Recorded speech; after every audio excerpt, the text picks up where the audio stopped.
अस्सलाम वालेकुम दोस्तों, मैं हूं इम्तियाज़ सईद। आज थोड़ी सी बात करनी है, ये जो तारक फ़ातमी जो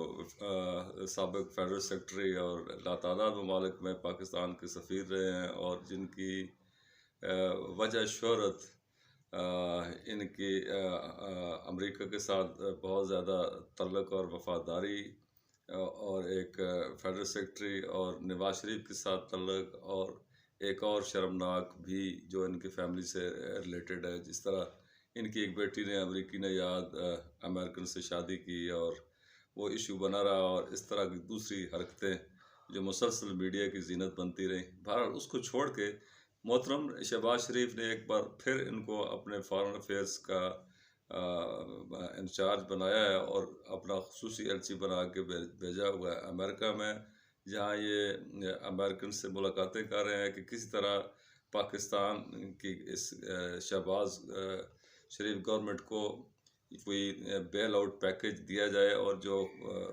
IMF ने फ़ंड रोका हुआ है उसको बहाल करवाया जाए। एक तरफ उनकी ये कोशिशें हैं, यकीनन नून लीग से उनकी वफ़ादारी, क्योंकि उन्होंने बाकायदा नून लीग को जॉइन किया था। जब उनको नून लीग से अलग किया गया तो उस वक्त वो इस नून लीग के नवाज शरीफ के मामले ख़ुसूसी थे। बहरहाल तल्लुक़ और वास्ता जिसका जहाँ भी है, बुनियादी बात यह है कि वो पाकिस्तान के लिए क्या कर रहा है। तो ये वो 75 साला पाकिस्तान और अमेरिका की दोस्ती को सेलिब्रेट कर रहे हैं और हमारी नज़र में ये दोस्ती नहीं बल्कि ये हाकमियत और महकूमी का और ग़ुलाम और आका का रिश्ता है, जिससे पाकिस्तान निकलने की सर तोड़ कोशिश कर रहा है। अब जनाब दूसरी तरफ राहील शरीफ के दौर में तो ये डॉन लीग के नुमाया तरीन किरदार बन के उभरे थे और मुल्क दुश्मनी की इससे बड़ी मिसाल पाकिस्तान की तारीख में नहीं हो सकती। जो कुछ डॉन लीग्स में हुआ और ये साहब उसको हेड कर रहे थे, जहाँ ये है वहीं पे एट द सेम टाइम यकीनन जनरल बाजवा साहब तो मुल्क के लिए बात कर रहे हैं कि मुल्क जो है इस वक्त जिस सिचुएशन में है, जिस दिवालियापन का शिकार है, पाकिस्तान अपनी सलामती के लिए अमेरिकन से रब्ते कर रहे हैं कि अमेरिका पाकिस्तान की इस बुरे वक्त पे मदद करे। IMF को भी कहा जाए कि पाकिस्तान के लिए वो फ़ंड जो है वो फौरी तौर पे जारी करे, अदरवाइज़ पाकिस्तानी मईशत बिल्कुल तबाही के दहाने पर है। लेकिन इन सारी बातों के बावजूद क्या ये वाकई आखिरी ऑप्शन था? क्या ये बहुत ही ये ज़रूरी था कि आप फिर उस अमेरिका के पास जाएं जो आपको तो खैर ग़ुलाम बनाता है, लेकिन आप फिर आगे 22 करोड़ अवाम को अपना ग़ुलाम बनाते हैं। और असल मसला ही पाकिस्तान में यही है कि ये चंद लोग हैं जो अमेरिकन ग़ुलामी को कबूल करते हैं, उनके हर ऑर्डर पे अपना उसकी तामील करते हैं, उनके एजेंट बन के बैठे हुए हैं और जो उनको नवाजा जा रहा है वो पाकिस्तान पर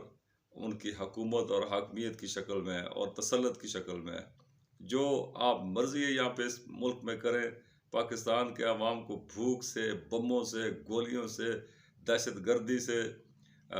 मारें, करप्शन से मारें, आपको कोई भी पूछने वाला नहीं है। ऊपर अमेरिका बहादुर है और उससे बढ़ के तो इस ज़मीन पर पाकिस्तान के लिए कोई और ऐसी ताकत है ही नहीं जो मुश्किल वक्त पे इनको बेल आउट कर सके। तो जितने जतन अमेरिका के किए जा रहे हैं, क्या एक नज़र जो है ये हमारी मिलिट्री इस्टेब्लिशमेंट भी जो खारजा अमूर उनके हाथ में है, क्या वो एक हल्की सी काविश इस लिहाज से भी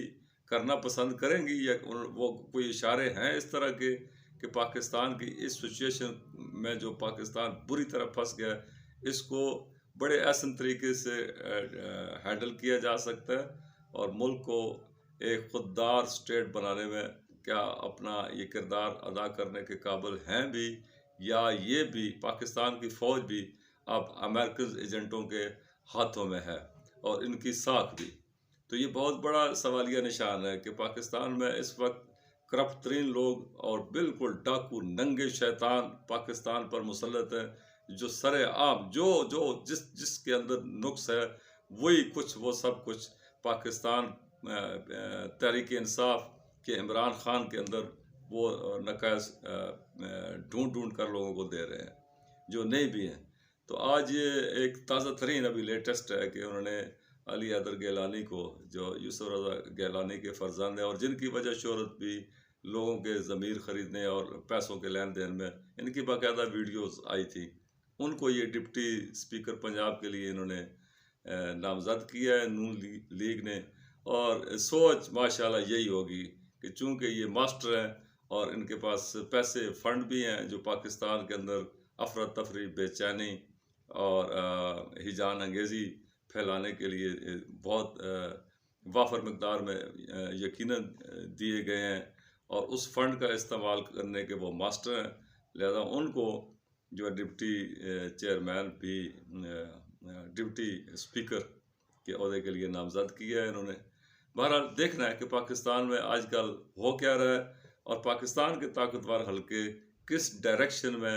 इस सारे मसाइल का हल ढूंढने निकले हुए हैं। तो मेरी तो नाचीज़ की यही राय है कि पाकिस्तान के अंदर को ठीक किया जाए, सियासी मामलात को आवाम की उमंगों और ख्वाहिशात के मुताबिक जिस तरह एक खुददार गैरतमंद कौम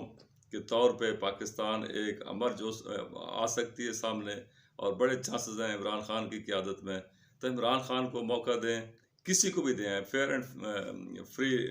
इलेक्शन करवाएं